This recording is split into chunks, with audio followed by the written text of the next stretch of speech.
I know that we've made tremendous progress over the past 2 decades. It's amazing the number of agreements, settlements, initiatives, actions that have been taken collaboratively across the basin and the upper and lower basins. But now, I don't know where we are with respect to those challenges and whether we're making continued progress to address them for the long term. Yesterday, you heard from the experts. I would have liked to have been here, but I was otherwise disposed. So I don't have the latest and greatest on updates with respect to Salton Sea, Lower Basin Drought Contingency Plan, Minute 32X. And besides, those folks know more about the substance than I ever did, and they certainly have a much more of a recent update on the status of those efforts. But my thinking is they're not completed, and no matter what's transpired over the last 5 months with respect to progress, I don't think there's anything that has changed my overall perspective. And that's perspective, my perspective on the Colorado River, is still that was clearly laid out in Secretarial Order 3344 that Secretary Jewell signed and issued on January 18th of this year, titled Actions to Address Effects of the Historic Drought on Colorado River Supplies. Its purpose was to be transparent, and having not completed the pending agreements, something that's still always going to be a disappointment of my tenure at the department, it was intended to make the case for their completion. Every Colorado River speech I gave in the second term made the case that our job was to make progress during our tenure, but also to ensure there was a game plan or a strategy in effect to address the short, medium, and long-term challenges in the basin. In making that case constantly and constantly talking about the challenges, my goal was not to be a doomsayer. I very much share the view of my friend, John Fleck, who I know is, there's John, in his terrific book, Water's for Fighting, and Other Myths About Water in the West, and so I'll put it in John's words rather than mine. The catastrophe narrative isn't just inaccurate, it promotes myths that actually stand in the way of solving our problems. Most obvious is the myth that water's for fighting over. The quote is wrongly attributed to Mark Twain, but it's also just plain wrong. Fighting rarely solves water problems, and scholars have found that collaborative agreements are far more common than winner-take-all fights, whether in the courts or with guns. Well said, John. And that's the approach, and that was the goal that led us to issue Secretarial Order 3344, to highlight the work that Interior was doing with its partners, working on the agreements with respect to addressing those long-term drought and resilience building needs in the Colorado River Basin. And once again, it's best put in the words that the Secretarial Order had with respect to what it was trying to accomplish. Collectively, these efforts are designed to proactively address hydrology challenges, reduce the risk and severity of shortage conditions impacting a wide spectrum of water users, improve the prospects for protecting Indian treaty rights and water rights, maintain and improve environmental conditions in the basin, maintain significant hydropower production and associated financial support for critical environmental programs, and minimize the risk of conflict between states, water users, and Mexico over the next 9 years.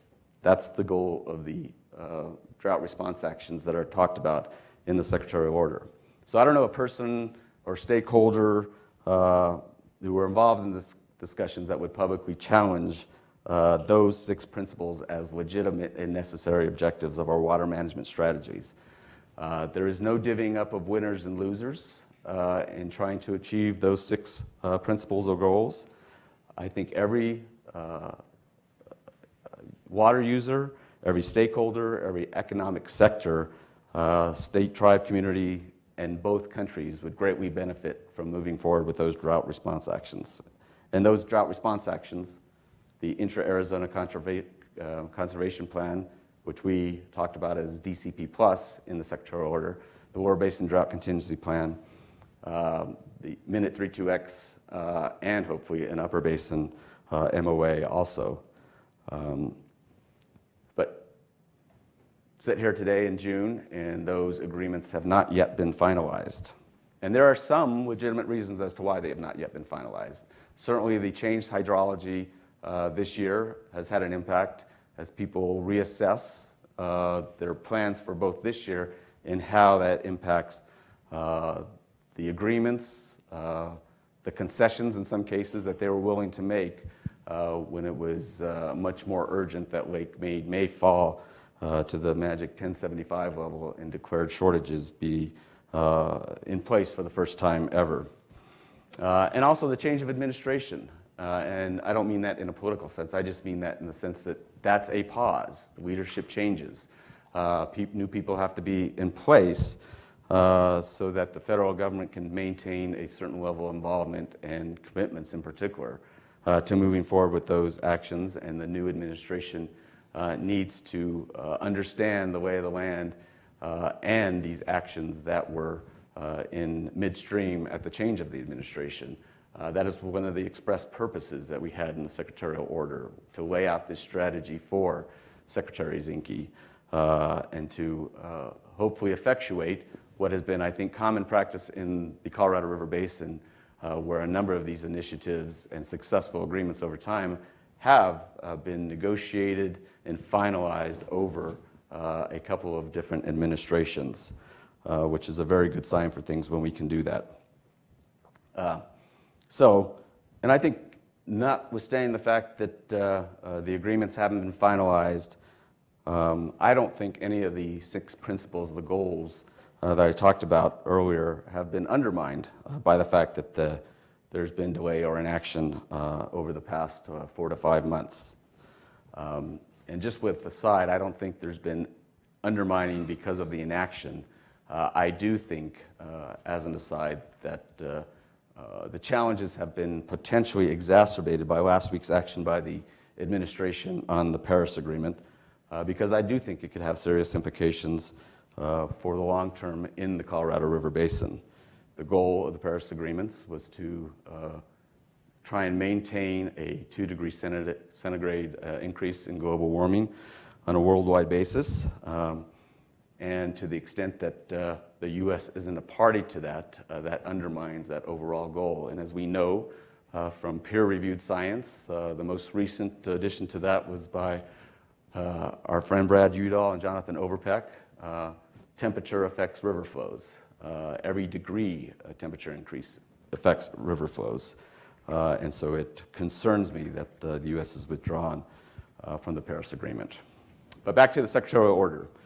I think it's equally true, although inaction hasn't harmed the ability to achieve those goals, I would say nothing has fundamentally changed the equation on the need for action to realize those 6 goals that are articulated. So I do hope that, missing yesterday's discussions, I hope there was optimism with respect to the agreements that were discussed yesterday.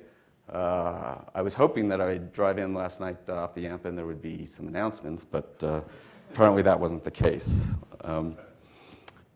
I think the secretarial order, one of its additional values, which is part of my perspective, is that it lays out there's considerable risk, not just of declared shortages for the first time.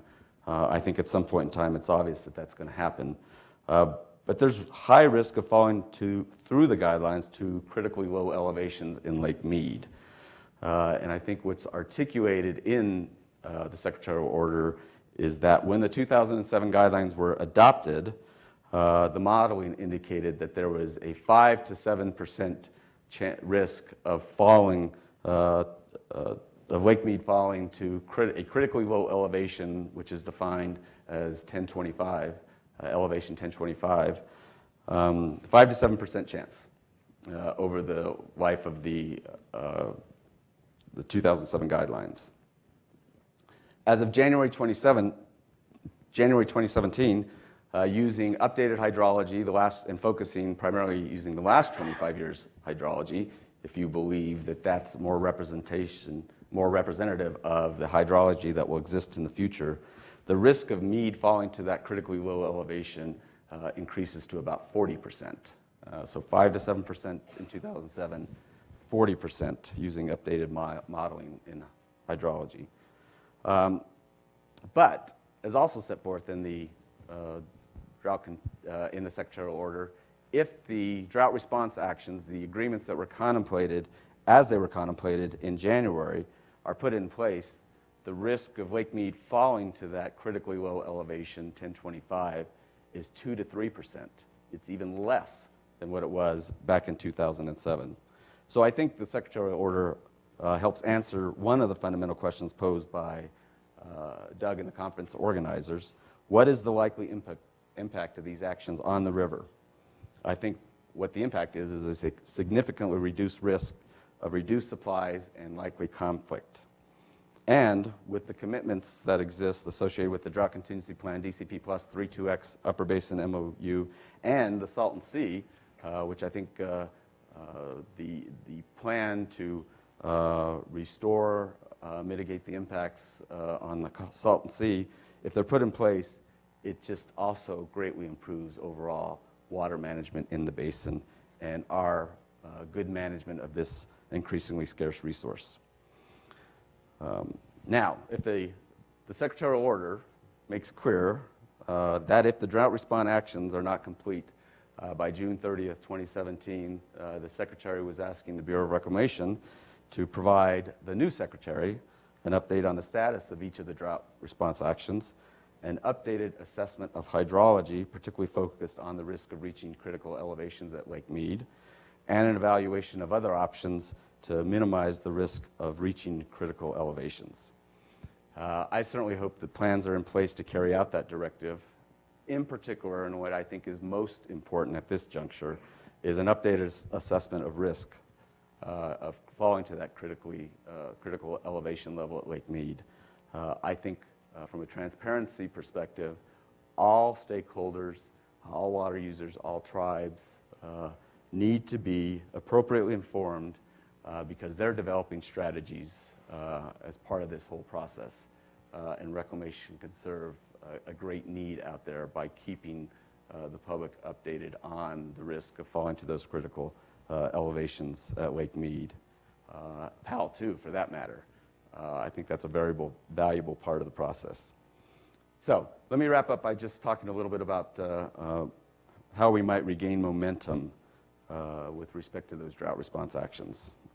To reiterate, I'm obviously a strong advocate for completing the drought response actions as soon as possible. I think the 9 years of defined rules, conservation actions are incredibly important to the system as a whole and certainly necessary to mitigate long-term risks.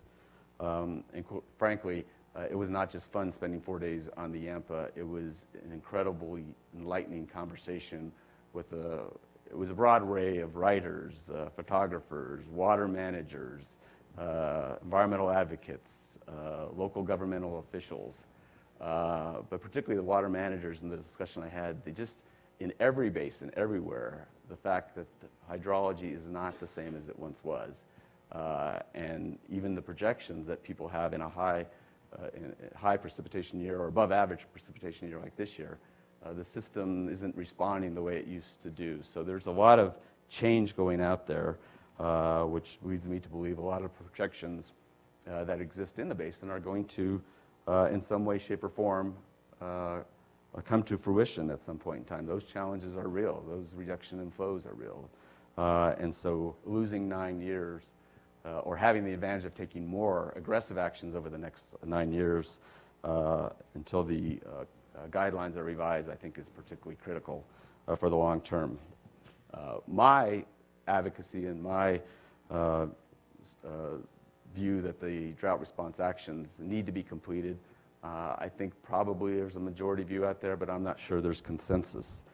Some may be thinking that it's best to wait until discussions are initiated on the 2007 guidelines themselves, which expire in 2026, and therefore we'll need a new round of discussions.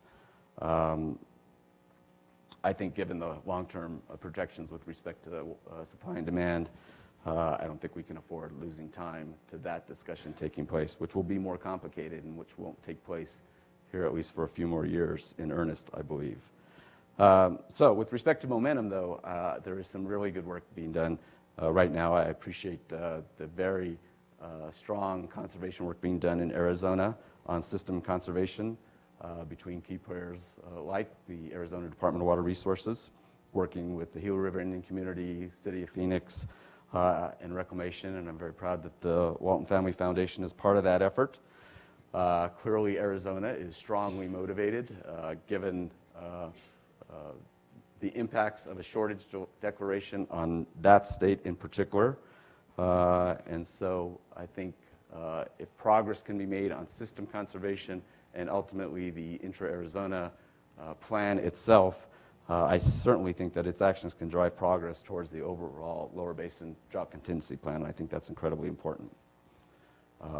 So Arizona is a good place to gain momentum, but quite frankly, to me, Mexico is the key. The draft framework for Minute 32X would continue the principle that Mexico is taking reductions when the U.S. is in shortage. I think that's an incredibly important way to maintain good discussions with Mexico as opposed to potential conflict. It would also continue the partnership and investments in conservation and environmental restoration that were established in Minute 319. But most important is the additional element of Minute 32X, and that is that Mexico would make additional contributions to the system, to Lake Mead, and the overall benefit in the lower basin. And it will do so if the U.S. demonstrates its willingness to make additional commitments through the drought contingency plan. So Mexico is making additional commitments if the U.S. does so. I think that's a fair deal that works for all parties, and it's a deal that already should have been made, quite frankly. And I certainly hoped that the missed opportunity that we had at the end of the administration during my tenure, that missed opportunity doesn't become a lost opportunity. Mexico is our friend, our partner, and cultural cousin. In this situation, I think if we can move forward with 32X, Mexico will be the one helping to lead our way to much needed and continued progress in addressing water resource management challenges in the Colorado River Basin. I don't think if Mexico demonstrates its willingness by signing Minute 32X to make additional contributions, that the U.S. has any choice but to take that deal and match them with our own commitments. So I'm hopeful. Doesn't always seem that way, but I am hopeful. And I think you should be too, given, and I think all this has to be taken into context with the past 20 years, where there has been remarkable progress in the past 20 years. So I'm going to end this on an optimistic note, and it's going to be the same optimistic note that John Fleck ended his book with, which I think is a great, great passage. Recent years, especially during the drought in the 21st century, saw a rash of articles playing on the fear that the West is running out of water. Scarce water and the death of California farms, one headline. The Dust Bowl returns, another headline. A mega drought will grip the U.S. in coming decades, another headline. And Colorado River water supply to fall short of demand, another headline. These dire stories fuel fears that the only way to save yourself is to fight your neighbors for every last drop. But if you are able to sidestep the crisis narrative and recognize that your community can thrive with less water, then the fight with your neighbors seems less necessary and the risks of water wars and a crash diminish. It's time to stop fighting over water and turn our attention to another adage Mark Twain likely never said. The secret to getting ahead is getting started.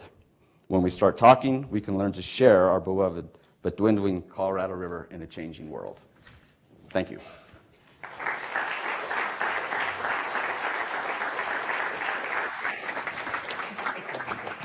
All right. Doug is opening me up for one question. Does anybody have a question? Oh, I think I saw. That was the first hand I saw. Well, thank you for being here after your Yampa trip.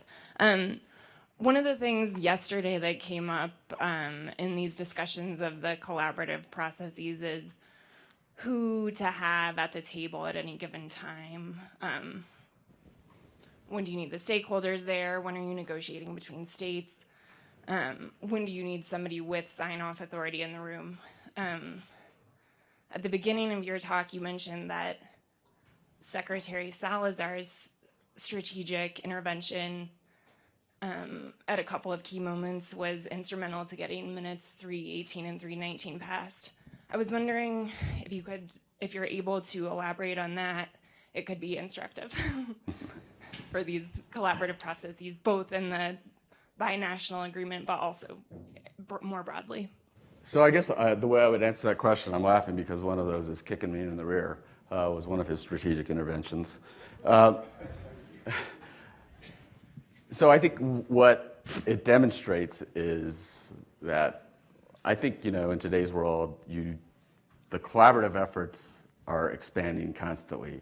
That doesn't mean that everybody has to be in the room all at once. It just means, and I think what happened in 318 and 319, I want to talk a little bit about the stakeholder groups, and then I'll get to the Secretary's intervention, because I do think it's also instructive.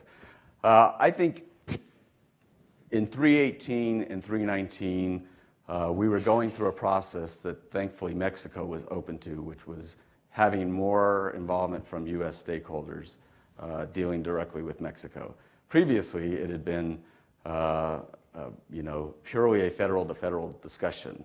That makes a lot of people nervous. And that was a lot of the discussions we had with the state and some other stakeholders. And so we were able to ask Mexico to, at times, meet with a broader array of U.S. stakeholders. And I think that was very important. And for Mexico, it was a change. It was very much a diplomatic change. And Commissioner Dracena knows this process well. Commissioner Salmon with SILA was open to it. Ambassador Sarah Khan supported him in that different approach. And so we were able to broaden. But even those stakeholders who weren't in the room, we certainly felt it incumbent upon us as officials who were in the room to go out and try and keep people apprised of where the discussions were, where the issues that they cared about were. And quite frankly, people can react to that in two ways. They can say that's not good enough and no longer be supportive of the process, or they can take that as a step, at least they're informed, and some key stakeholders, particularly the environmental groups, followed that latter approach of recognizing it was progress, wasn't what they wanted, but they were being updated in real time. The two instances on Secretary Salazar, one, and Commissioner Dracena will remember this, was we had some discussions in Tijuana late in the process, and there wasn't clarity if the U.S. was willing to make investments as outlined in Minute 319. There wasn't exactly clarity what we were going to get in return from Mexico. And that was frustrating to the states, and it was frustrating to the federal officials. At different points in time, I would say that Mexico's position, I thought, was a very equitable one, and would take that back to the states and say, this is important to Mexico, and I think they're right, and I'd get beat up and we'd move forward. And at times, I was completely with where the states were, and that lack of clarity was just not going to work. And so Commissioner Dracena, Commissioner Salmon, and I walked out of the room, and we just said, what's the fallback plan, because this isn't going to work. And I just took an earlier flight back to D.C. When I informed Secretary Salazar, my boss, that had happened and I'd walked out of the room, he told me I should get back in the room as quickly as possible. He made some calls to Mexico. We had some discussions with Ambassador Sarah Khan, because we did have legitimate concerns, and that external process helped get us back into the room to a more productive discussion. And then at the very end, there's a lack of, it's always, there's very good transparency in working with SILA and IBWC in the process. You understand where things are and what they need. And then there's the black box of Mexico City and the ultimate approvals that they need. And I'm not sure any of us understand that process because I don't think it's a set process. It depends on a lot of factors. Secretary Salazar was he had a strong relationship with Ambassador Khan, and that enabled him to have a constant ability to understand who he should talk to as an advocate for finalizing this agreement to get the Mexican government all the way up to President Calderon ultimately to sign on to the agreement and support its completion. And so that ability to penetrate Mexico City because of the relationships that he personally had was just invaluable to the process. And so it just shows you do need to have very collaborative efforts. You need to be transparent, and that's going to increase as there's more stakeholders and more people concerned. But there are these other processes too that are incredibly important to success. I think that's it. I think I've run out of my time.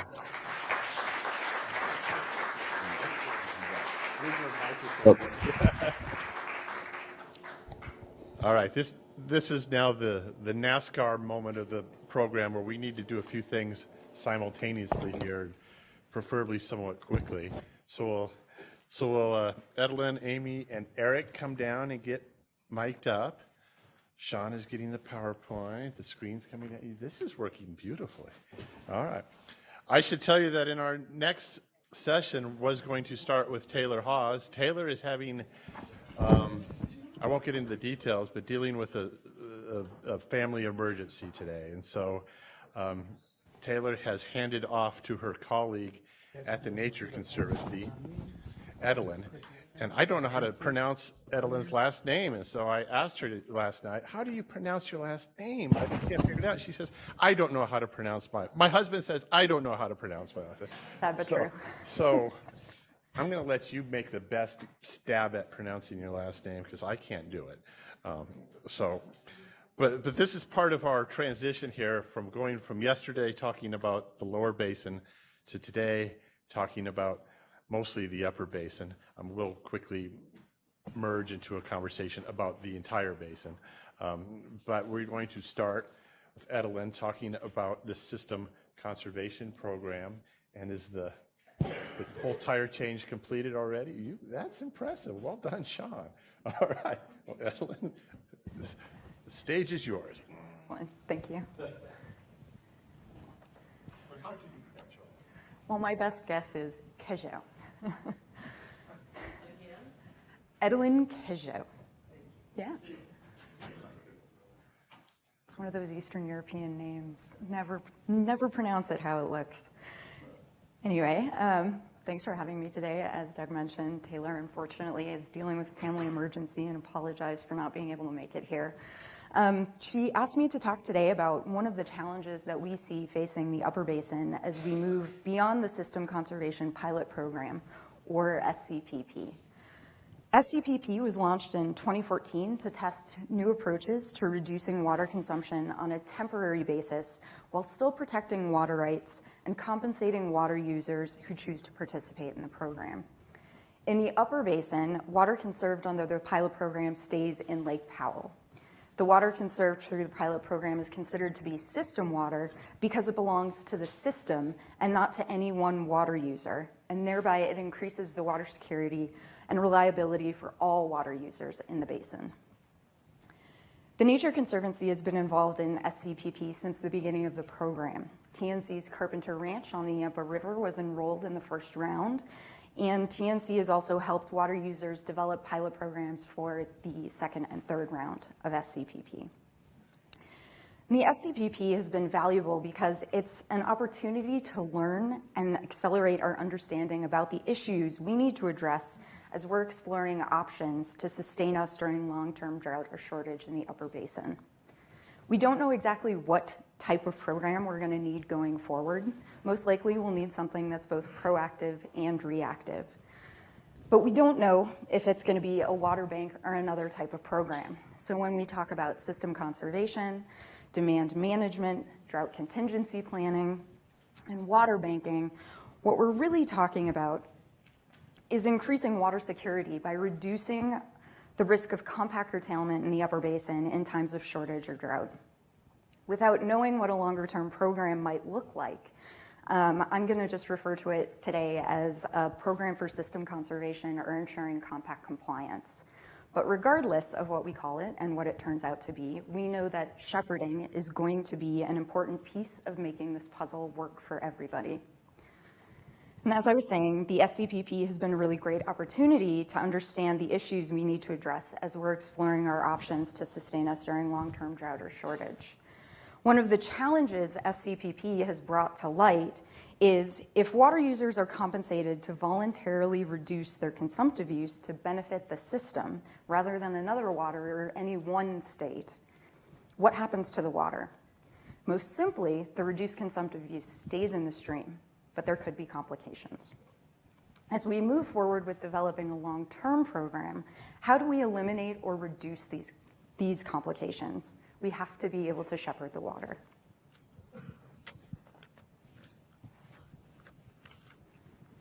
All right. So before I get into exactly what shepherding is, I want to touch base on why it's so important. The ability to shepherd water conserved through voluntary temporary forbearance in Colorado and other upper basin states to Lake Powell is essential to any long-term program undertaken in the wake of SCPP.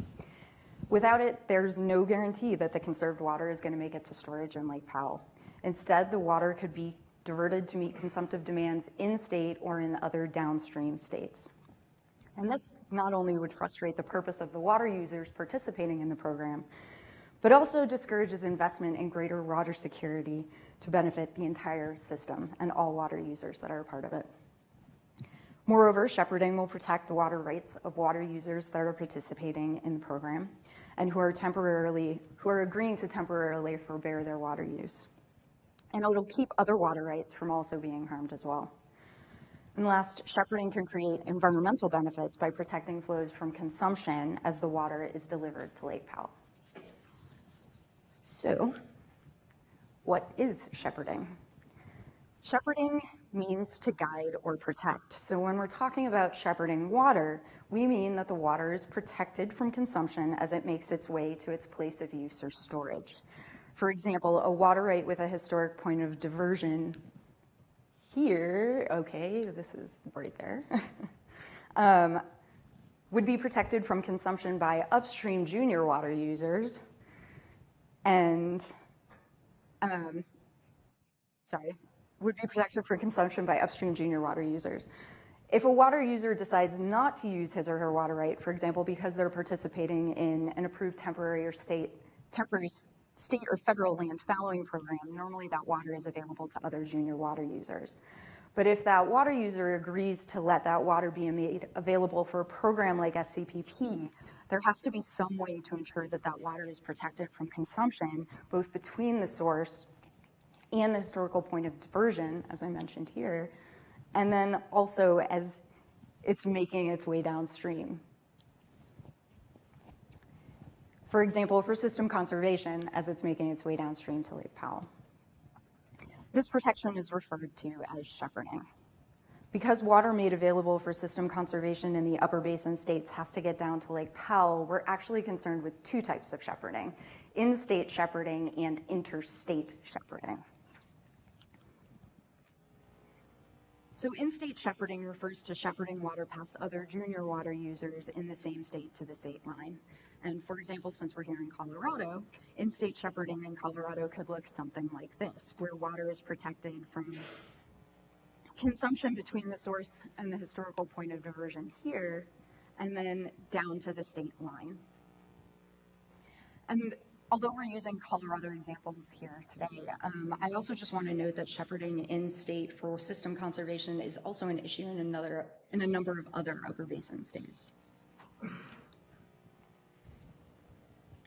Interstate shepherding refers to shepherding water across state lines and past users in another state. Again, using a Colorado example, interstate shepherding would then refer to shepherding water across the Colorado-Utah state line and past downstream water users in Utah for storage at Lake Powell. But again, I just want to say this is also an issue for New Mexico and Wyoming. So for example, in Wyoming, a Wyoming water right would have to make it to the state line and then also downstream past other water users in Utah, down to Lake Powell. And interstate shepherding, again, helps to ensure that the investment of the water users pays off. Even if we can shepherd water in-state, or in Colorado or another state, to the state line, to make a long-term program work, we need to make sure that the conserved water can be shepherded in-state.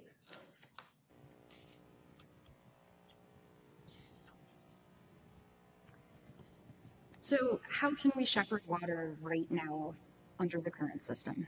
Today, there are a number of existing tools and workarounds that keep water that is left in stream from being consumed up or downstream of the historic point of diversion, but there's also a lot of room to improve.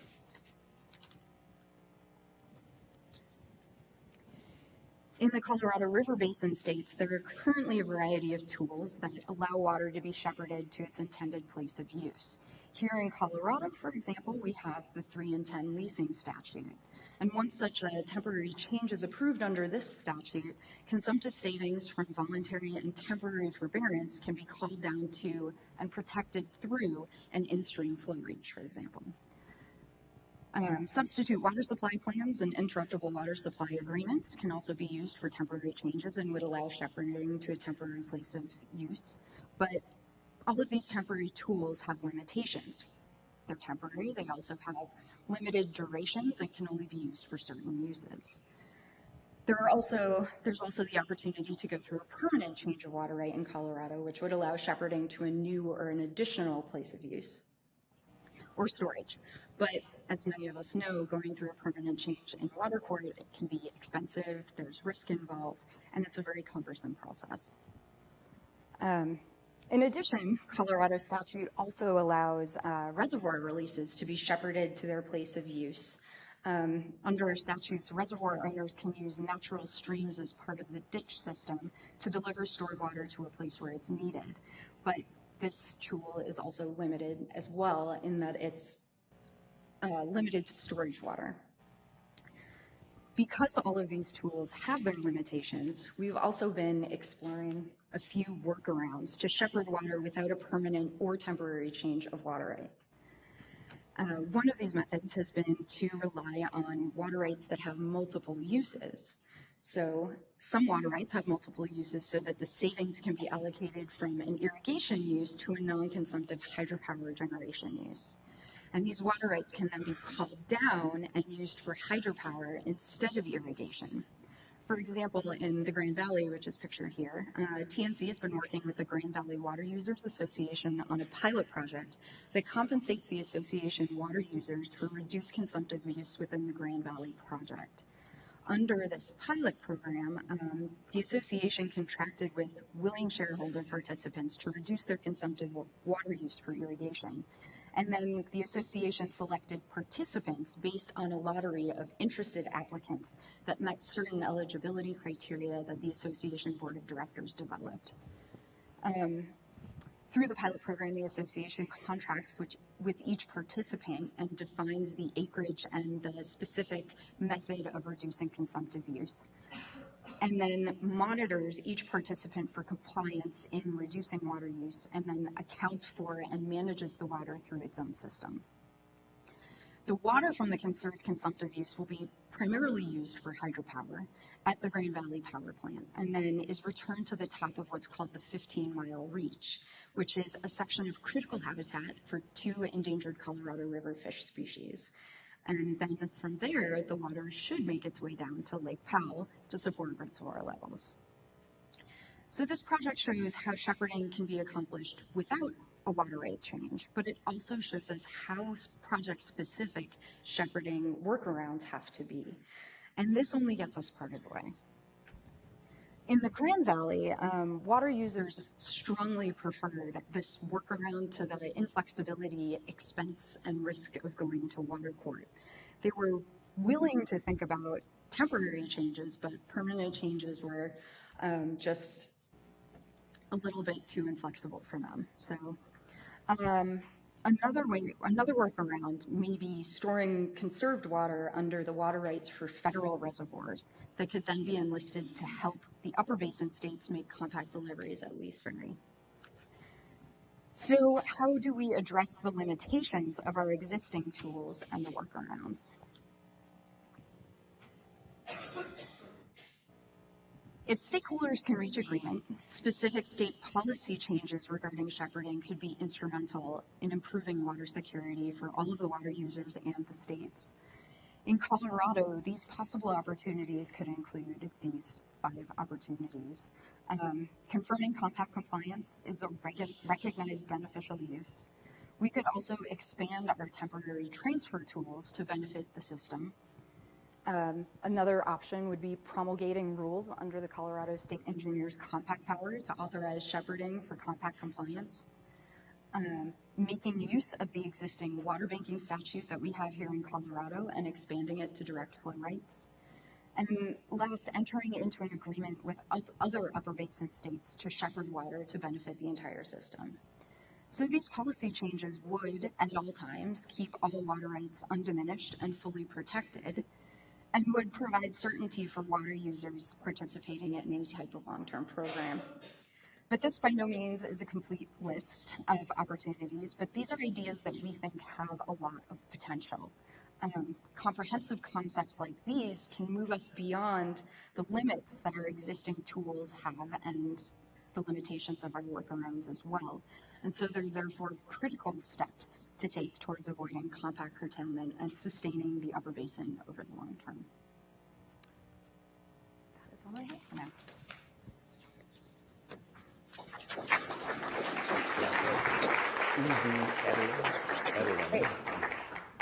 Thank you.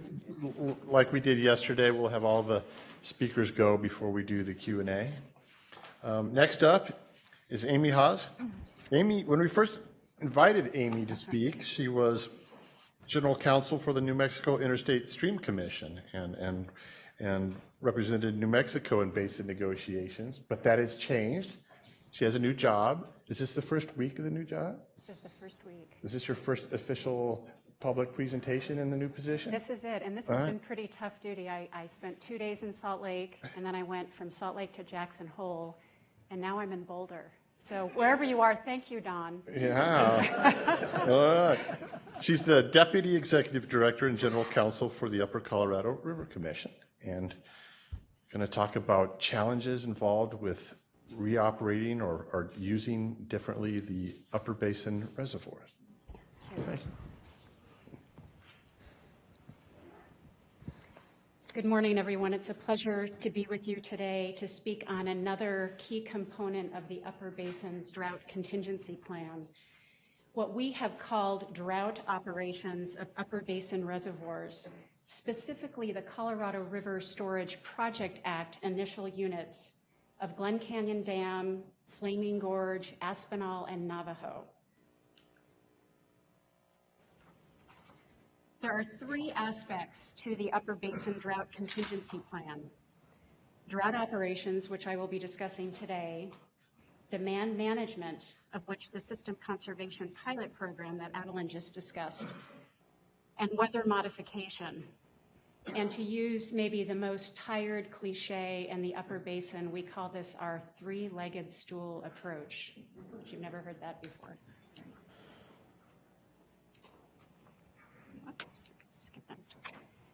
It's always challenging to talk about drought when we are experiencing a bumper year in the Upper Basin.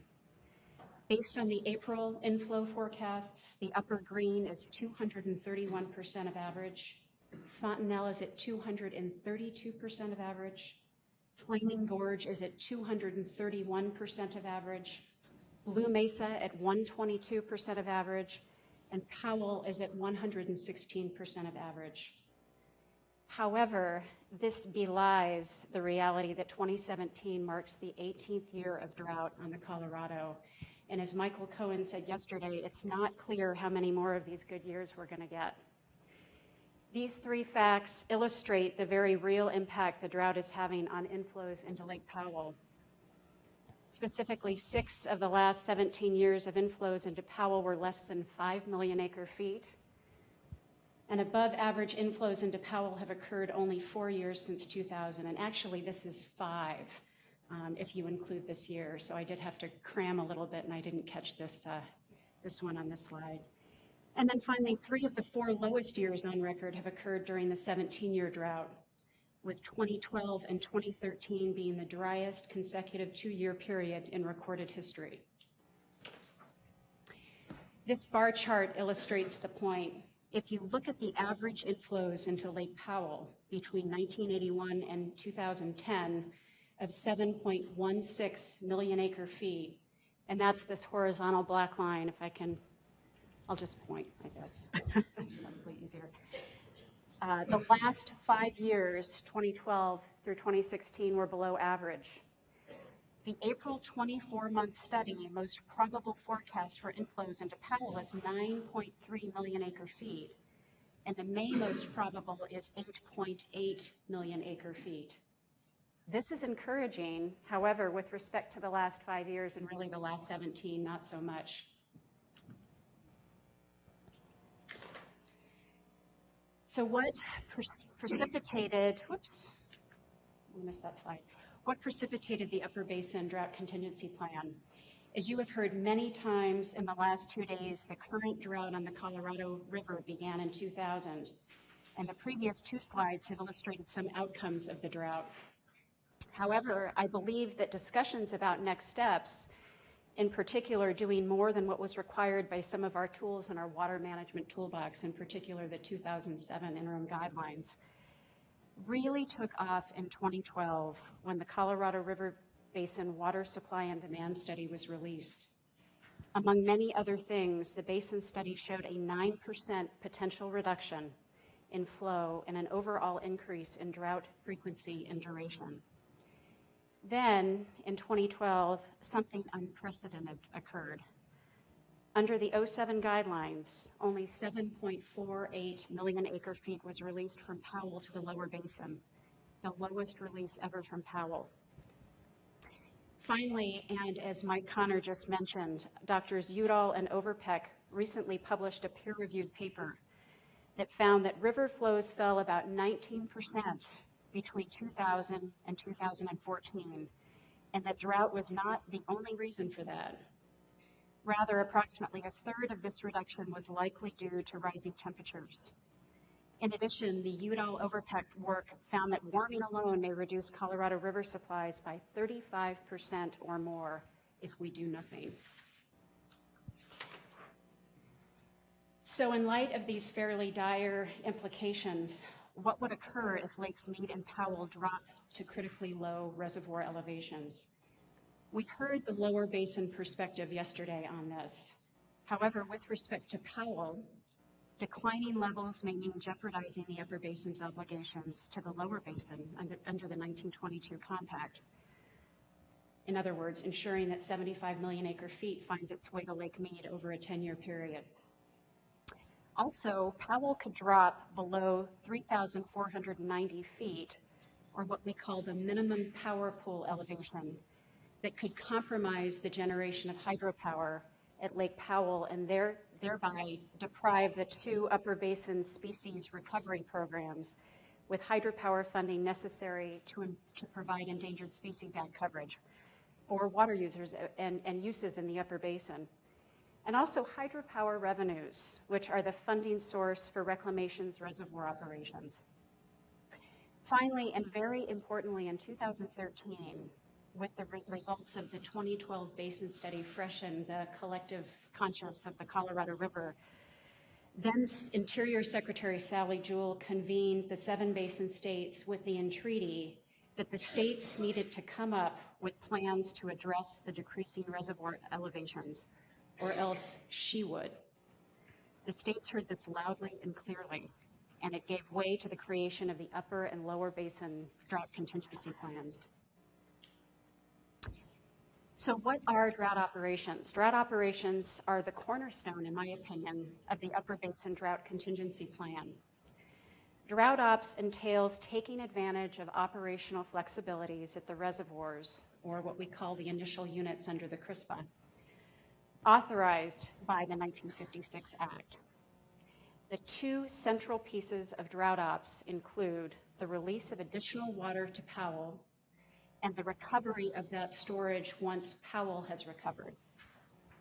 Development of the drought operations process has involved multiple agencies from Interior, including Reclamation, Fish and Wildlife Service, and the National Park Service, as well as the Department of Energy, through the Western Area Power Administration, or WAPA. I'm trying not to use abbreviations constantly. There are so many in our alphabet soup here. In addition to the upper division states, the Upper Colorado River Commission, and in consultation with the lower basin. I just threw in a map depicting where these CRISPA initial units are. It's not a very good slide, I apologize. It's really, the scale's a little bit off, but you'll see Flaming Gorge straddling the Wyoming-Utah line, Aspinall in Colorado, Navajo in New Mexico, which I'm going to talk about a little bit more in depth, and then, of course, Glen Canyon Dam. So the purpose of drought ops is twofold. First, to minimize the risk of low water storage conditions at Lake Powell, which could jeopardize, again, our obligations under the 22 Compact and hydropower production, and to ensure timely recovery of water in upstream Crispa reservoirs. So Terry Fulp projected a slide yesterday showing how the decline of water elevations at Lake Mead will be reduced with the implementation of the Lower Basin DCP, Arizona's DCP Plus, and Minute 32X. This reduction in risk level as the curve moves right at lower elevations is what we refer to as bending the curve. This chart illustrates how the risk of falling below minimum power pool at Lake Powell could be reduced using the upper and lower basin drought contingency plans. And I'm going to do this by way of example. If you look at elevation 3,500, there is about an 80% chance Powell stays above 3,500 for the period covered by the model scenario, and that would be under the status quo or the baseline. And this is depicted by the blue line in this chart. However, with upper basin DCP, drought contingency planning, the probability is increased to about 87%, and that's this red line. And with lower basin DCP alone, the probability looks to be about 87% as well. However, with the implementation of both drought contingency plans, the probability that Powell will stay above 3,500 increases to about 97%. So the combination of both basins' drought contingency plans will do the most to bend this curve at Powell. 3,525 is the critical Powell elevation for drought operations. And it's key for a couple of reasons. First, it provides a safety buffer for hydropower. And reclamation, beginning with these outside-the-box discussions that we heard a little bit about yesterday, began in the 2014 timeframe, has indicated that 3,525, in fact, is a good target for that purpose. Second, it avoids the possibility of having to make larger releases under the 07 guidelines, which reclamation has shown can have a longer-term negative impact on Powell's ability to deliver water under the guidelines. Dropping into the lower elevation balancing tier has been shown by reclamation's modeling to yield a single year of higher flows, which, of course, is desirable in the short term, but then can result in significant drops of flow in subsequent years, including the potential to not be able to meet the volumes dictated in the guidelines.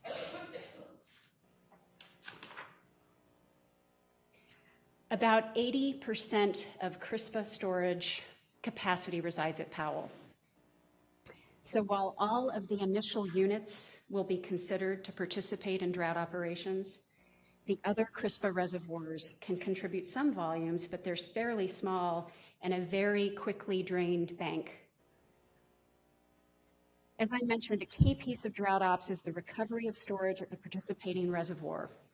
A drought op will not be deemed completed until storage at the reservoir is recovered. The Upper Basin feels strongly that drought operations are fully consistent with the law of the river, in particular with those elements of the law of the river listed here on this pretty tortured slide. I apologize, it's not very readable. And for the record, Doug, and I noticed that you kind of corrected yourself when you introduced this presentation, and I was pleased to hear that, because so did I. I changed the title of this presentation. The title was originally The Reoperations of Crispa Reservoirs. And in fact, the Upper Basin is working within the law of the river to maximize existing operational flexibilities, not to change them. I couldn't pass that up. Duly noted, right? So I'm from New Mexico, and that is where one of the initial units, Navajo Dam and Reservoir, is located. Like all the other initial units, Navajo will be a potential participant in drought ops. Navajo, however, is unique among the initial units insofar as it is highly contracted, provides Endangered Species Act coverage in the San Juan River Basin, and is essentially a water supply reservoir for New Mexico. It's a nice picture, slide with some attributes of Navajo Reservoir. I want to just look at these. Here are some of the challenges with respect to Navajo. You know, as I mentioned, it's heavily contracted. There are contracts supporting 2 of New Mexico's federally authorized Indian water rights settlements, and those are the Navajo and Jicarilla settlements, as well as large federal water projects, including the San Juan Chama and Navajo Indian Irrigation Project, which we refer to as NIP. I also mentioned the ESA coverage that Navajo provides. So if elevations at Navajo drop due to drought ops, environmental compliance, namely ESA coverage for water uses in the San Juan Basin in both New Mexico and Colorado, could be compromised. Furthermore, the NIP intake is at 5990 elevation. This means that the reservoir cannot be used for drought operations if it will decrease the elevation below that intake level. Otherwise, it will compromise an existing use. You know, these are fairly, that in particular is a fairly major constraint. These are all constraints. Nevertheless, New Mexico is on board, and Navajo will participate to the extent practicable in drought operations. So what is the timeline for drought ops? As Don Osler mentioned yesterday, I agree. I think we're almost there with respect to the drought operations agreement. We have, the agreement began, I think Mike Connor referenced the MOA. It is now kind of morphed into it. It's not an MOA, it is an agreement, and that's a very recent development for those of you who are interested in how this will be styled. You know, in a perfect world, we would execute this agreement and implement it at the same time the lower basin signs and implements its DCP. But the timing again remains to be seen. Finally, there has been much discussion about whether the lower basin DCP must be legislated. And I personally think it does, because I think it does change key elements of the law of the river. However, as to whether the upper basin drought contingency plan, particularly the drought ops portion of the plan, requires federal legislation, I would argue that it does not, as it comports with the law of the river. However, legislation may be beneficial if, for instance, the upper basin wants to explore the possibility of, for instance, storage credits that it could realize as a result of the upper basin demand management initiatives, of which one Edelin just spoke about, System Conservation Pilot Program. I will end there, and I thank you very much for your attention.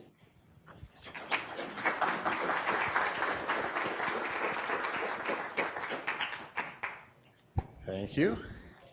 All right. Finishing out our session is Eric Kuhn, who is the general manager of the Colorado River District. I've known Eric for many years, and many times I've asked him to speak at these events because Eric's always out front on issues, thinking about long-term risks and risk management issues. I mean, every basin needs an Eric because, you know, it's pretty easy to get bogged down into the day-to-day challenges, and Eric somehow finds a way to think in a longer term scale and at a bigger picture, and that makes him very valuable. So that's what he's going to talk about. I'll just mention 2 other things about Eric that I think are interesting. Eric is the person I mentioned earlier who was served on a nuclear submarine, and I think that's fascinating. And the other thing about Eric is that he's retiring from the River District soon, at the end of the year or something like that? Okay, and what are you going to do with yourself? You're just still working this stuff, right? Yeah, I'm not going away. Okay, it's not good. There's some good news. All right, so Eric. Yeah, thanks. Like Don Osler yesterday, I think I'll dispense with decided not to bring a PowerPoint. That way I can say a few things and kind of, you know, and and they won't be recorded anywhere. That's not true. Actually, I did want to get away from a PowerPoint so I could follow and raise some issues that I think would of interest that sort of tie what you heard yesterday and today together. My presentation was called Compact Compliance During a Drought Emergency. And I will begin with, there really should be no such thing as a drought emergency if we do our planning right, if we recognize the science that's in front of us. Clearly something like what happened to Oroville Dam this year might be considered an emergency. It might not had they done the right kind of maintenance, but nonetheless, I don't consider drought to be an emergency. Drought is something that we've known about for a long time. Drought is something that we should consider in a conservative approach to planning in this basin. So the terms drought and emergency shouldn't be together. It's basically, the emergency is a lack of understanding of the system and a lack of foresight to do the right kind of planning. That would be the emergency, not the drought. And I'll also point out there that with climate change, paleo reconstructions back to the 700s, even the modern record of our hydrology, which I think begins about 1875, those people who get stuck on 1906, that was an arbitrary decision that was made by the folks that manage the natural flow database. Other things go back to 1897, 1899. The modern record really starts in about the 1870s. So 1906, I would just caution you to say when you start with 1906, you start at a very wet period and you start to distort some of your conclusions. Because the period from about 1875 to 1900 was actually quite dry and simply very similar to from about the 1930s to about the early 1970s. The other thing I want to do is thank Steve Mummy yesterday for mentioning it, because I think he kind of captured where I was going to go, but he said it more eloquently. In that, compact compliance on the Colorado River is achieved through negotiations. There's a dynamic compact compliance that's been with us in the compact that's always been there. I mean, really, it's been there from the first few years after the compact. I think it's Article 4 that says the Colorado River is no longer navigable.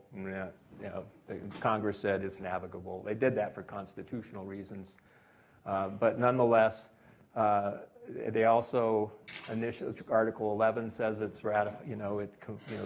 requires the ratification of all 7 states. No, they did it with 6. So this dynamic stuff has been going on really since the month after the compact was signed. So there's nothing new there. Also want to point out in the last 20 to 30 years, there's really been a subtle but important shift on the policy in the river, and I think hopefully we're starting to recognize that. 2 things happened in the late 1990s. The first is the Central Arizona project, and was completed and was starting to divert 1.6 million acre feet off the river. They started in the 80s and then ramped up, and by the mid-90s, I think they were full. But the mid-90s were also a wet period. So this kind of periodic wet periods that we see that began in the 70s and ended in the late 90s, and now we're in a dry period. I would say we're not in a drought from my perspective in the Upper Colorado River Basin. We've had plentiful water supplies. We've been more concerned about fill without spill and the impacts of high flows on our reservoirs for the last 4 years than we've been concerned about drought. Whether the basin itself is in a drought, it just depends on what your definition of. But really, if you look at Terry's graph yesterday, what happened was from 2000 to 2005, reservoir levels plummeted.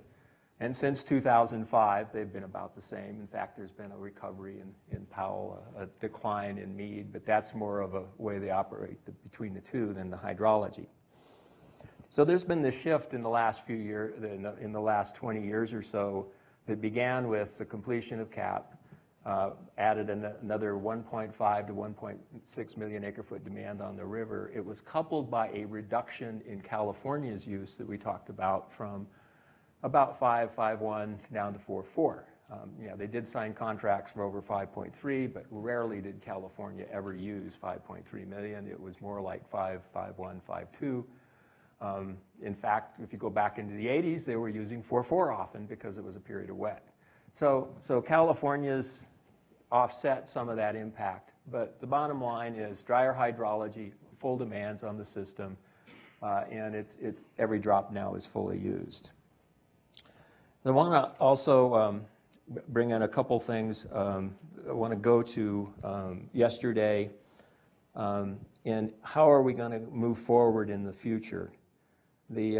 I think compact compliance will be defined not so much by the Colorado River Compact itself, the 11 articles there, but by how we view or how we comply with the new interim guidelines, or the post-2007 interim guidelines. That will sort of define compact compliance. The negotiations on those guidelines are supposed to start by the guidelines themselves in 2020, I believe. I would submit that what you heard yesterday, you heard a little bit of a difference between Ensminger and Don Osler on the perspective of how the upper basin reacted to the lower basin DCP. I heard that we were somewhat surprised by the amount of material there, but I think there was also some surprise in the breadth, if you want to call it, of what was being changed in terms of the law of the river, Article 2B6, the 4.4 of California, and other things. That I would suggest is really the start of the renegotiations of the post-2007 guidelines. So as a practical matter, even though it says we'll start in 2020, we're doing that now. So judge the upper basin's response in that reality that we're already talking about perhaps very good changes to the law of the river, but if we're going to do that, let's be upfront about what we're doing. Let's be upfront about how we're changing the interim guidelines by putting in a Mylar liner to the interim guidelines. Well, it's a change to the interim guidelines. And that may be the best legislation, may be the best way to accomplish that for everybody, but we sort of need to be upfront about what we're doing if we're going to have a successful renegotiations of those guidelines. And with that, I'd like to finish by two comments. One is, I think as we move into those guidelines, or organizations like this and others should propose, what are some of the principles under which we should proceed with dealing with that new, the new generation of interim guidelines. And I'd suggest from my experience, here are some, not all of them, and maybe these aren't any good. But one, municipal users clearly need more certainty for their critical needs. Common issue in the upper basin and lower basin is agriculture is senior. In the lower basin, CAP serves Phoenix and Tucson, but CAP has a junior water right. Southern Nevada Water Authority, the project, the Las Vegas project there is a junior water right. So they're serving critical municipal uses. And the metropolitan water districts, half of its water right for its California, its Colorado River Aqueduct is junior. And in the upper basin, the same thing is true. Denver Water, which serves half of its system from Colorado River water, is not necessarily junior, but they're junior to the compact. Some of them go back to the 30s and 40s and 50s, but still from a compact perspective, they're junior, as is the water supply for Albuquerque, as is the part of the water supply for Cheyenne. So a common theme there, and that's because of the way we developed, was the municipal users with these really critical needs have junior uses. And one of the principles I suggest was that as we move forward, we need to close that. We need to provide certainty, and not necessarily for all users. From a West Slope perspective, we don't want to see certainty for unlimited, bluegrass lawns on the Front Range, but certainty for critical uses is really important. But in providing that certainty, the municipal users have to really respect, reach out, and do something positive, I think, for the agricultural community that surrounds them and for the environment and recreation. So those are two principles. The third one is the lower basin needs to recognize, both in its relationships with the upper basin in Mexico, that it's using about 11 million acre feet per year when you consider 10.5, 11 million acre feet. When you consider the full basin. The definition of the basin is defined by Article 2 of the Compact, which includes the Gila River. The basin study, which was jokingly referred to as 3/4 of a basin study, it included the Gila for demands, but we didn't include it for supply. But we've got to recognize that the lower basin is using about 11. It's been reducing its usage, but it's still using far more than the 8.5 that was apportioned under Article 3A and B. And then 2, the upper basin is only using today about 4, maybe 4.5 with evaporation, maybe 4.5 in a big year with evaporation. Our uses have been pretty much, if you look at the consumptive uses and losses report, constant since about the late 1980s. So almost a period of 30 years where the upper basin's uses have been about the same. So we're using 4 to 4.5, the lower basin is using 11. And so what that means is there's got to be some opportunities in the the lower basin has to recognize that the status quo has to include some opportunities in the upper basin to do what in Colorado we call preserve the dream. That was a phrase we coined for our own internal negotiations in terms of additional new big trans-mountain diversions, but it has meaning because there are still expectations in the upper basin being so far beyond what they thought they were getting out of the compact that's real, and we have to recognize it. Finally, I would just suggest Mexico is a partner. We know that. Let's keep them at the table as a partner.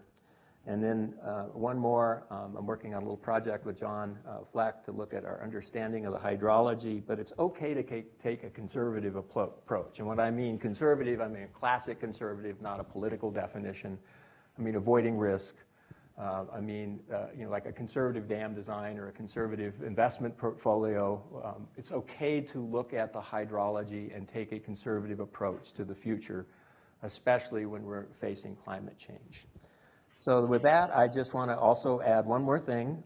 We think we know everything, or think we're being surprised. Terry yesterday put up that what we call the structural deficit chart, where the lower basin, if we're delivering 823 at Lake Mead, or into Lake Mead, plus 700,000 of inflow, that's about 9 million. We're using 10 to 10.4, so there's about a 1.2 million acre foot structural deficit. In 1965, Royce Tempton prepared a report that showed that deficit was 1.9 million. He had a little asterisk by it. The little asterisk said, well, it's 1.2 million if the upper basin is required to release, or as under a fictional release, I think is what he said, of 8.25 million acre feet. So the structural deficit has been around for 50 and 60 years. And indeed, go back to 1925, a gentleman by the name of Eugene Clyde LaRue, a USGS hydrologist and engineer, quite a storied person. He had his faults, but one of them was, I think his 1925 report, if it were named today, would be called Fill Lake Powell First. Anyway, he came up with the same numbers, and you got to correct him a little bit to reality, but he predicted almost 100 years ago the situation we're in today. Unfortunately, in an era where people were focused primarily on development, they sort of ignored his true understanding and real good understanding of the hydrology of the river that he had developed by the 1920s, which is, absent climate change, almost the same as we understand it today. So with that, I hope I've left a minute or two for questions.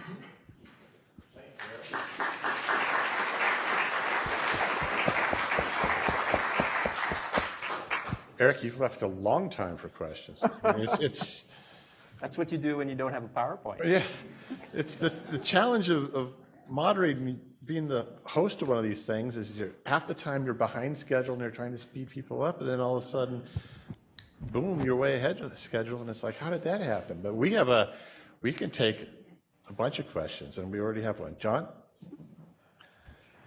I'd like to ask all three of the panelists about... John, we got a mic coming. Thank you. It's easier for everyone, I'm sure. Thank you. You sound less angry this way, too. I'd like to ask all three of the panelists about the importance of that first subject of shepherding. It seems to me that this is not only critical for getting to Lake Powell, but as Ms. Kedja indicated, I believe this is going to turn out to be critical for a smooth adjustment in farming systems to make alternative transfers work within the state of Colorado and somewhat within Utah and New Mexico, where the ag community is staring at very sharp changes which are quite unpalatable from the farming perspective, but which could be much more gradually introduced and much more adaptively introduced if there was adequate shepherding to meet the municipal demands for a single point of diversion to simplify their plumbing. Seems to me that this is a real choke point in water management, and I'd love to have all three of your thoughts on this. Thank you. Well, I guess I can start. Based on my presentation, I agree. I do think shepherding is one of these important issues. As I mentioned, all of the Colorado River Basin states have a few tools, some more than others, to handle these types of situations now. So there are some limited opportunities, but those are drastically going to need to expand in order to help us move to a longer term system. So, yeah. Yeah, I understand shepherding. I think it's going to be a state-by-state issue. There are different, all 4 upper division states have prior appropriation, but the nuts and bolts of how they work are different in each of the states in terms of the actual on-the-ground administration. I think this presents a challenge and an opportunity.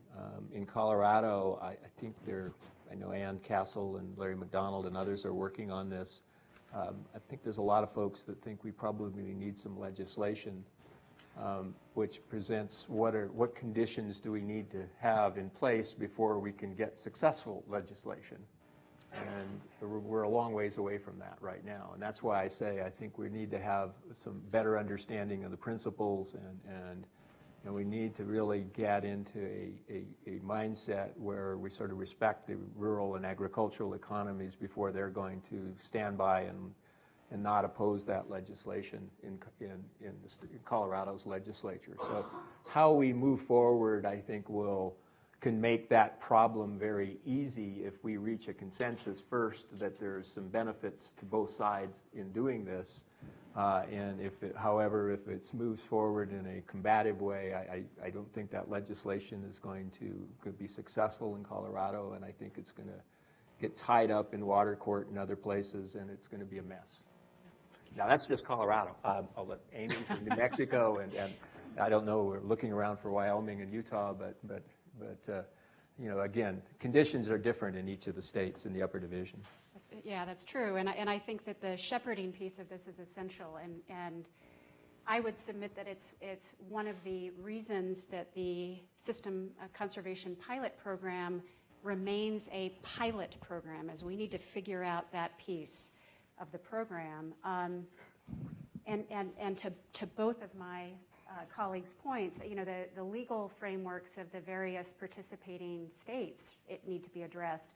In New Mexico, where I'm from, this is not only an interstate issue, it becomes an intrastate issue, and the state engineer will definitely need to play a part or a role in any sort of shepherding efforts that are made from a regulatory standpoint.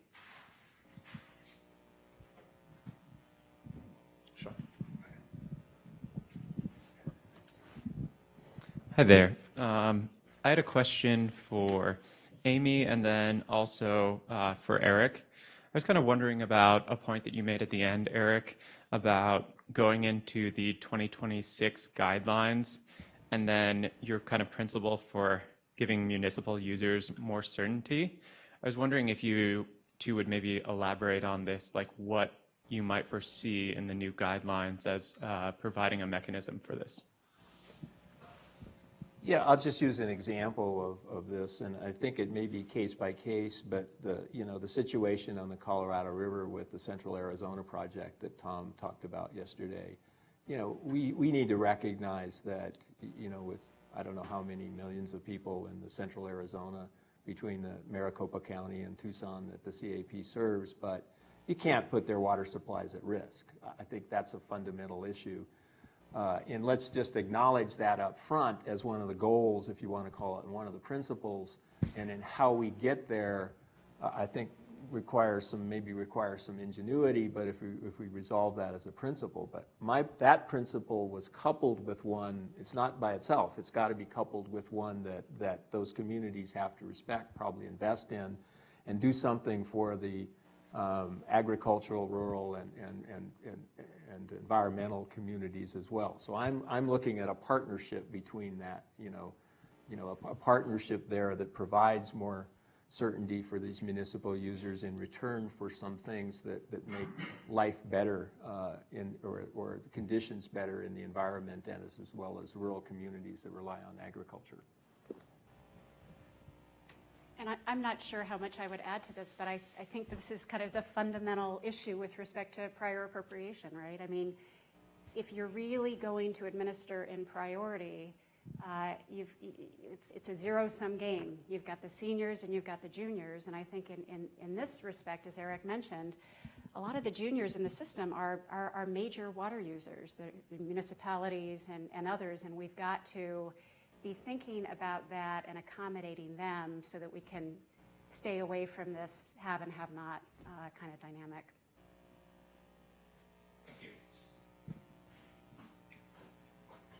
All right, Sean, let's drift this way.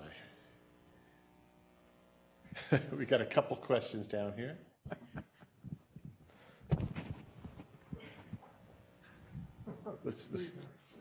Chuck, you'll be second here. Hi, I'm going to go with John's pronunciation of the first speaker's name. And the question is, but I won't repeat it. My question is on shepherding, to what extent is the existing gauging and modeling sufficient to allow for shepherding? Because you have to have an extensive, you have to have both in terms of modeling stream flows and understanding transit losses and so on in order to do it. And I'm wondering if we're there yet. I think that's actually a really excellent question, especially in the situation that we are in under the new administration, where we've seen some potential cuts being made to gauging systems and the funding that's available for that. I think right now it depends on the state and the stream reach. So I don't mean to dodge your question, but it is so specific.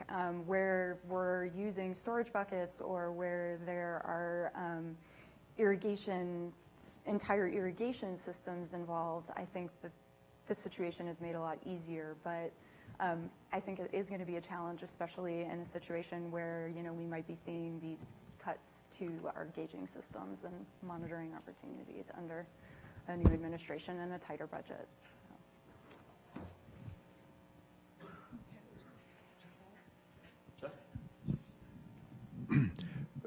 Why is it that water markets aren't working to rectify this discrepancy between seniority and urban and industrial non-agricultural uses?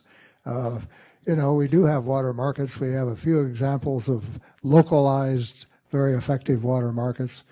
But if we have this discrepancy between unreliability for urban uses and the senior rights residing in agriculture, why aren't the markets taking care of this? I think I would answer that they are, but to a limited extent. That's what's going on in Southern California with Palo Verde and to a certain degree. But that's sort of a market. It's sort of a shotgun market too, and I think that puts a certain twist to it that makes it a little more difficult. It's working to a certain extent on the Front Range, but how are we there yet in terms of making that market more on a basin-wide scale, or you know, the nightmare scenario for some. The other is actually moving that market across Lee Ferry. That becomes the real challenge. And one of the ways we're kind of moving around that is by calling it system water. You see what I'm saying? That is a market transaction. If you're producing water that becomes system water and it ends up in Lake Powell, then it ultimately gets down to the lower basin. Or if you're making the lower basin, if you're making more system water for Lake Mead, it ultimately benefits those junior users. So it's going on to some extent, but it's also constrained by, I would say, the law of the river and the tradition on the river, where you don't market in one state for another. And in lower basin, they've sort of broken down those barriers with water banking across state lines. So the market is sort of moving in that direction. The question becomes then what sort of sacred cows do we have to butcher to make the market more effective?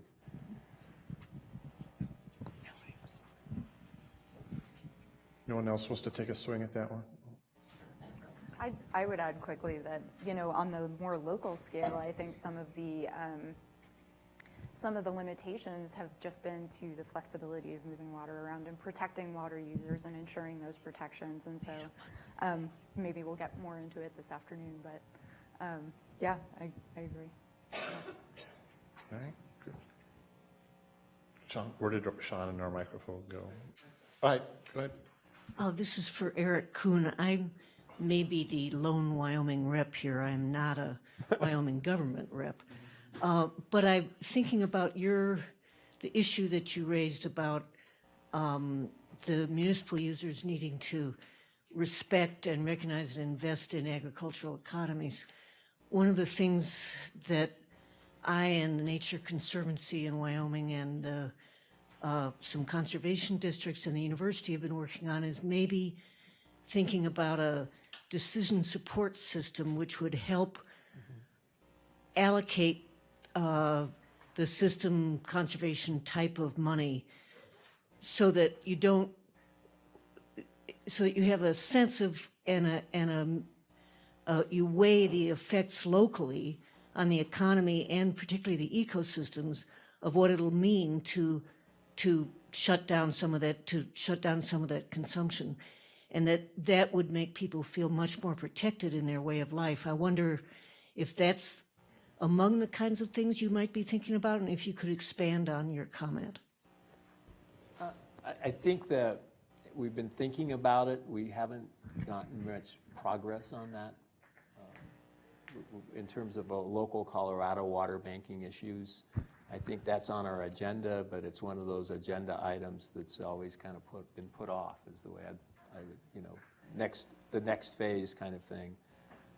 But that's real, and I think that's the messaging to the rural agricultural communities about what we're doing is really going to be critical to solving the shepherding problem, to opening the markets in a way that works, and ultimately achieve that goal of providing more certainty for the big municipal, and it's just not big municipal users. We have small municipal users on the West Slope that have post-compact rights.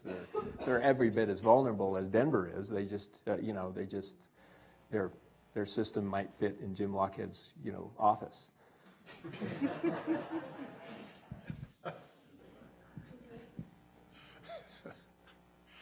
All right, what do we got here? Where are you, Asha? Questions? Good. Am I not seeing hands here? Of course. Wherever Sean is, I should look to the other corner, and that's where the question will be.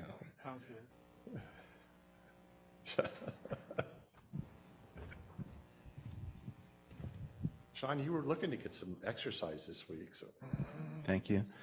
Can you address why the System Conservation Pilot Program is ending after 3 years and why it's not being extended, apparently? And also, can you discuss the relative lack of transparency in that program? None of the entities involved seemed eager to release the names of the people involved in the program in terms of the contractees.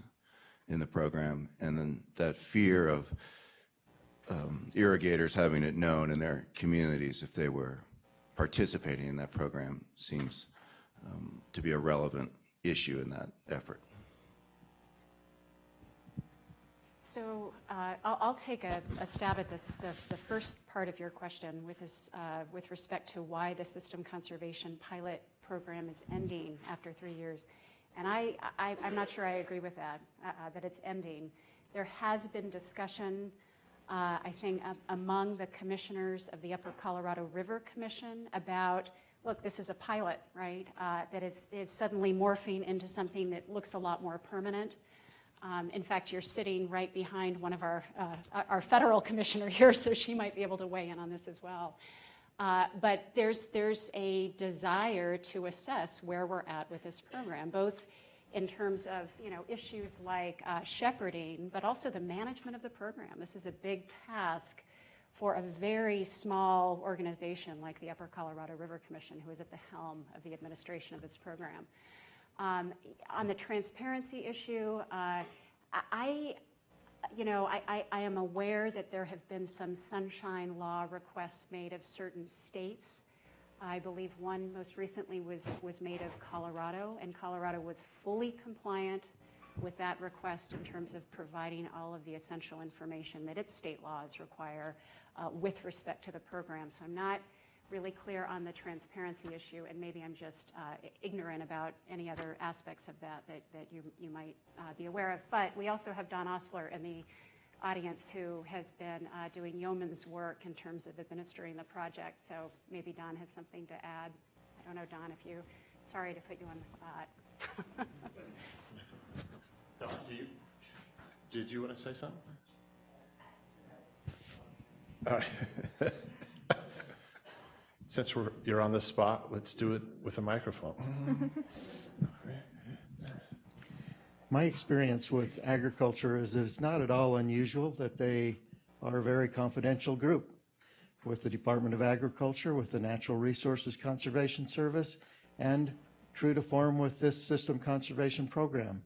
So I think in administering the program, we've tried to be consistent with their expectations of their operations in the past with those other agencies. So we have tried to put out the information about the number of projects, the type of projects, what type of conservation, what methods are being used, and the dollars, and the general locations, but have tried to work with agriculture so that their anticipated confidentiality was somewhat maintained. I see the same thing occurring in NRCS programs today. So I don't think it's unusual. I think it has been the norm. And if there's a need to change that, I think that's something that can be talked about. What we did not want to do was, in this pilot program, to build up a spotlight that was so bad that it hurt the marketability of getting projects and getting learning and getting experience. And as the program grows, maybe that will need to look a lot different. But that's really the reason behind that. Let's do one more in the back there. Mike. Mostly Eric. I want to ask about the water park in Glenwood Springs, and it eventually got built, but that kind of embodies what's going on to a lot of folks, right? As lawyers and experts, we get that Colorado Springs and Aurora and maybe Denver had legal rights. They slowed it down. It eventually got built. But to the stand-up paddler, the kayaker, and folks sitting around enjoying craft brews at the brew pub, it goes to the heart of what doesn't make sense. And I'm just, do we have something to learn from that? What's your takeaway from it seems like a good thing for the West Slope, and it's complicated and difficult to get it done. Yeah, I'd say it's kind of a local Colorado issue with the water rights associated with these in-channel diversions for recreation purposes. But I will say most of the communities, the message for most of the communities that have developed these, not just on the West Slope, but places like Golden, is that they believe them to be a very strong amenity for the community, and it's that messaging, it's that understanding of the principles I've talked about understanding what's good for the rural economy, the rural economies, the recreation economy. There has to be more communications, and that's just a good example of how we need to recognize, open to recognize the other party's needs on the water business. Now, water parks are non-consumptive. It's not an issue with Lake Powell, but it is an issue with perception that makes it more difficult to achieve some of the certainty and do the things to serve these big municipalities when their attitude is sort of like, oh, you're just a little town, you're not important. So it's more of the perception than the reality. I think I'm going to stop us there. Please, again, thank our panelists.